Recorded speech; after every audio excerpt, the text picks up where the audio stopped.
एक बार तथागत गौतम बुद्ध अपने शिष्यों के साथ एक गांव में प्रवेश करते हैं। वह तय करते हैं कि कुछ दिन वह लोग वहीं रहेंगे। जैसे कि यह बात गांव के लोगों को पता चली कि बुद्ध आए हैं, यह बात आग की तरह पूरे गांव में फैल गई। सभी लोग बुद्ध से मिलने और अपनी अपनी समस्या को लेकर आते हैं। उसके समाधान के लिए बुद्ध एक एक करके सबकी समस्या सुनते हैं और उनका हल देते हैं। तभी उन्हीं में से गांव का एक व्यक्ति बुद्ध से कहता है कि हे भगवान, हम सभी गांव में कड़ी मेहनत करके अपना जीवन यापन करते हैं और हम ईश्वर का धन्यवाद करते हैं। उसने हमें जो भी कुछ दिया है उसके लिए है और हम खुशी से सब अपना जीवन जी रहे हैं। लेकिन हमारे ही गांव में एक ऐसा व्यक्ति है जो अपनी गरीबी के लिए भगवान को हमेशा कोसता रहता है और उन्हीं को दोषी कहता है, जबकि वह स्वयं से न तो कोई मेहनत करता है और न ही कोई कार्य। वह हमेशा भगवान को गाली देता है। अपने इस हालात के लिए हम सभी उससे बहुत समझाते हैं, लेकिन वह हमारी एक नहीं सुनता, उल्टा हमें भी गाली देने लगता है। आप ही बताएं हम क्या करें। यह सब सुन बुद्ध मुस्कुराते हुए कहते हैं कि आप लोग कृपया कर उसे मेरे पास ले आओ। तभी गांव का दूसरा व्यक्ति उन्हें कहता है कि तथागत, वह व्यक्ति बहुत कठोर है, वह आपको गाली देने लग जाएगा और हम उसे आपका अपमान करते नहीं देख सकते, इसलिए उसे यहाँ बुलाना उचित नहीं है। यह सुनकर बुद्ध फिर से मुस्कुराते हैं और कहते हैं कि चिंता मत करो, तुम उसे यहाँ लाओ। उससे कहना कि बुद्ध तुम्हारी समस्याओं का समाधान कर सकते हैं, एक बार उनसे मिलने चलो।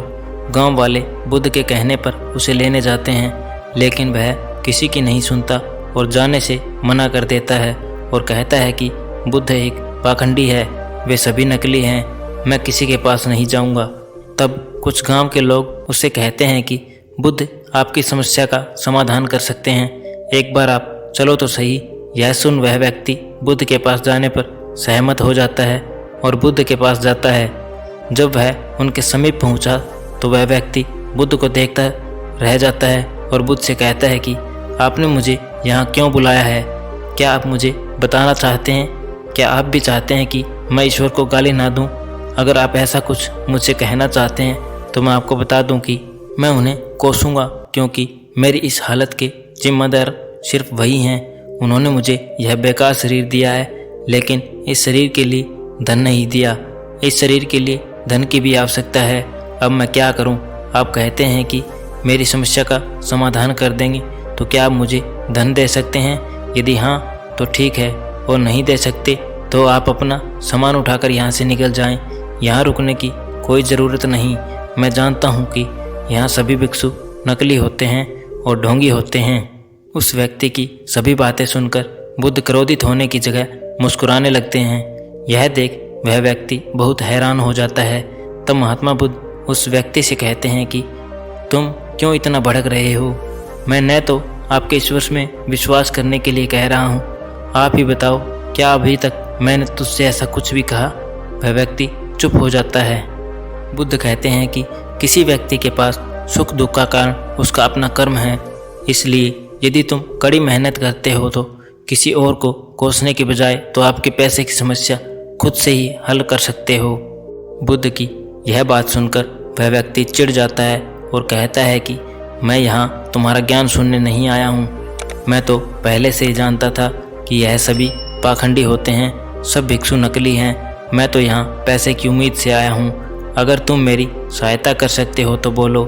यह सुन बुद्ध समझ जाते हैं कि वह व्यक्ति कुछ भी सुनना या समझना नहीं चाहता। वह कहते हैं कि मेरे पास पैसे नहीं हैं और न ही मुझे कभी पैसे की ज़रूरत है, परंतु मैं एक ऐसे व्यक्ति को जानता हूँ जिसके पास बहुत पैसा है। वह एक दूसरे राज्य का राजा है। वह तुम्हें पैसे ज़रूर देगा, लेकिन उसके बदले तुम्हें भी कुछ न कुछ देना पड़ेगा। क्या तुम तैयार हो? यह सुन वह गरीब व्यक्ति कहता है कि यह कैसी बात कर रहे हो? भला मैं उसे क्या दे सकता हूँ? मेरे पास तो कुछ भी नहीं है। बुद्ध कहते हैं कि तुम दे सकते हो, तुम्हें पैसे चाहिए। बिन पैसे तुम्हें तुम्हारा यह शरीर व्यर्थ लगता है। उस राजा का एक बेटा है जो जन्म से अंधा है। राजा की चिकित्सा सलाहकार ने कहा है कि अगर वे एक जीवित व्यक्ति की आंखें प्राप्त करे तो वे इलाज कर सकते हैं।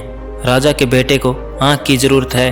यदि तुम अपनी आंखें उस बेटे को दो तो वह बदले में तुम्हें बहुत सारे सोने के सिक्के देगा।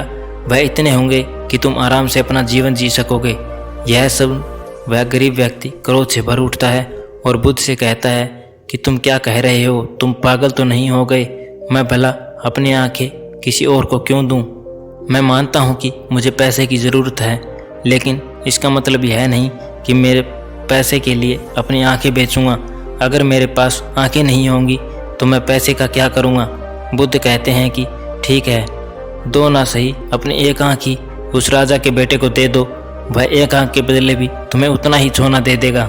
यह सुन व्यक्ति और क्रोध से भरकर उठ जाता है और कहता है कि मैं तो पहले जानता था तुम सब ढोंगी हो, तभी मुझे ऐसी सलाह दे रहे हो। तुम पागल हो गए हो। इन सोने के सिक्कों के बदले कभी अपनी आँख किसी को नहीं दूंगा। यह सुन बुद्ध कहते हैं कि तुम्हें यदि धन चाहिए तो उसके बदले राजा को कुछ देना होगा, अन्यथा राजा तुम्हें कुछ नहीं देगा। वह व्यक्ति कहता है कि मुझे कोई पैसा नहीं चाहिए, उस राजा से मेरी आंखें बहुत अनमोल है, मैं उसे किसी कीमत पर नहीं दूंगा। यह सुन बुद्ध मुस्कुराने लगते हैं। वह व्यक्ति कहता है कि आप क्यों मुस्कुरा रहे हैं? तब बुद्ध कहते हैं कि अभी कुछ क्षण पहले ही तुम अपने शरीर को व्यर्थ कह रहे थे, अब वह किसी काम का नहीं है, यह बोल रहे थे। लेकिन अब तुम स्वयं कह रहे हो कि तुम्हारी आंखें कीमती है, जबकि यह आंखें तो शरीर का एक छोटा सा हिस्सा है। अगर तुम्हारी आंखें अनमोल है तो यह शरीर कैसे बेकार हो सकता है? अभी कुछ देर पहले तुमने कुछ कहा था, अब कुछ और कह रहे हो। जब तुम्हें यह शरीर पसंद ही नहीं तो इसके हिस्से को कैसे पसंद हो सकते हैं? वह भी तो बेकार हुआ। यह सब सुन वह व्यक्ति एकदम शांत मौन हो गया। उसे कुछ समझ नहीं आ रहा था कि वह अब क्या बोले। उसकी आंखों में आंसू आ जाते हैं और वह बुद्ध के चरणों में गिर जाता है और उनसे कहता है कि हे प्रभु, मुझे क्षमा करें जो मैंने आपकी बात का और उस समय तथ्य नहीं समझा। आप तो शुरू से ही मुझे समझा रहे थे कि, लेकिन मैं आपको न जाने क्या क्या बोल गया। मुझे क्षमा करें, मैं दोषी हूँ। बुद्ध उस व्यक्ति को उठाकर कहते हैं कि हम सब यह नहीं सोचते कि प्रकृति ने हमें यह अनमोल शरीर दिया है, हमें उसका सम्मान करना चाहिए, परंतु अधिकांश लोग इसे अनदेखा करते हैं और खुद को ही कोसते रहते हैं। कुछ क्षण पहले आप सोच रहे थे कि आपका शरीर बेकार है, लेकिन यही अब आपको अमूल्य लग रहा है। यहाँ पर मनुष्य को जो भी कुछ मिलता है वह उसकी कदर नहीं करता, न उसका मूल्य समझता है, जो कि वास्तव में बहुत गलत है। हमें तो यह प्रकृति का आभारी होना चाहिए कि उसने हमें यह अनमोल शरीर दिया है, जो सभी जीवित प्राणियों में सबसे अच्छा है। इससे अच्छा और हमें क्या मिल सकता है? आपको स्वयं को कोसने की जगह ईश्वर का धन्यवाद करना चाहिए कि उन्होंने आपको यह सुंदर जीवन दिया, शरीर दिया। वरना दुनिया में ऐसे बहुत से लोग हैं जिनके पास यह शरीर तो है परंतु पैर नहीं है कि वह चल सके, आंखें तो हैं लेकिन कुछ देख नहीं सकते, लेकिन तब भी वह कोई शिकायत नहीं करते जो जैसा मिला है। लेकिन तब भी वह कोई शिकायत नहीं करते, जो जैसा मिला है उसमें खुश रहते हैं। लेकिन हम सब कुछ होते हुए भी रोते रहते हैं, शोक मनाते हैं कि यह नहीं है, वो नहीं है। ध्यान रखो, आपके पास तो सब कुछ है। प्रकृति ने जिसको जैसा बनाया है उसको खुद को स्वीकार करना चाहिए और उसके लिए धन्यवाद देना चाहिए। बुद्ध उस व्यक्ति से कहते हैं कि तुम्हारे पास इतना अच्छा शरीर है, यदि तुम कर्म करो, मेहनत करो तो तुम भी अमीर बन सकते हो, अपने सब ज़रूरतों को पूरा कर सकते हो, परंतु उसके लिए पहल तो करो, कोशिश तो करो। यह सब सुन व्यक्ति कहता है कि आप सही कहते हैं, मुझे समझ आ गया है। अब से मैं आपके बताए मार्ग पर ही चलूँगा। और उस व्यक्ति बुद्ध को प्रणाम कर वहाँ से चला जाता है। गांव के सभी लोग बुद्ध से और प्रभावित हो जाते हैं। बुद्ध उपदेश पूरा कर अपने शिष्यों के साथ फिर वहीं से आश्रम लौट जाते हैं। दोस्तों, ये थी आज की एक बहुत ही महत्वपूर्ण कहानी। इससे आपने क्या सीखा कमेंट करके ज़रूर बताना, और अगर कहानी अच्छी लगी हो तो चैनल को सब्सक्राइब कर घंटे के बटन को ज़रूर दबा देना। थैंक यू दोस्तों।